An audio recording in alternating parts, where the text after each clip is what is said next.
தென்மேற்கு பருவமழை காலத்திலும் தமிழகத்தில் பரவலாக வெயில் சுட்டெரித்தது. இன்றைய வானிலை நிலவரம் குறித்து வழங்குகிறார் செய்தியாளர் திவ்யாநாதன்.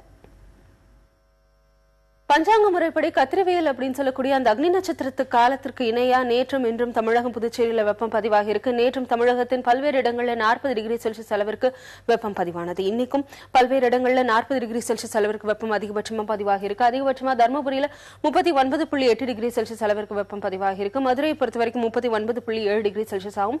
புதுச்சேரியில 39.4 டிகிரி செல்சியஸ் அளவிற்கு வெப்பம் பதிவாகி இருக்கு. கடலூர்ல 39 டிகிரி செல்சியஸ் அதிகபட்ச வெப்பநிலையா பதிவாகி இருக்கு. இதற்கு அடுத்தபடியா பார்த்தோம் அப்படின்னா சென்னையில 37.1 டிகிரி செல்சியஸ் அளவிற்கு வெப்பம் பதிவாகி இருக்கு.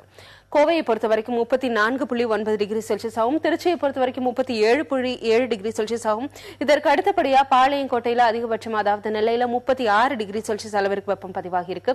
அடுத்த 2 நாட்களுக்கும் இந்த மாதிரி வெப்பத்தின் தாக்கம் கடுமையா இருக்கும் அப்படின்னு சென்னை வானிலை ஆய்வு மையம் தரப்புல தெரிவிக்கப்பட்டிருக்கு. இதுதான் தற்போதைய வெப்பநிலை நிலவரம்.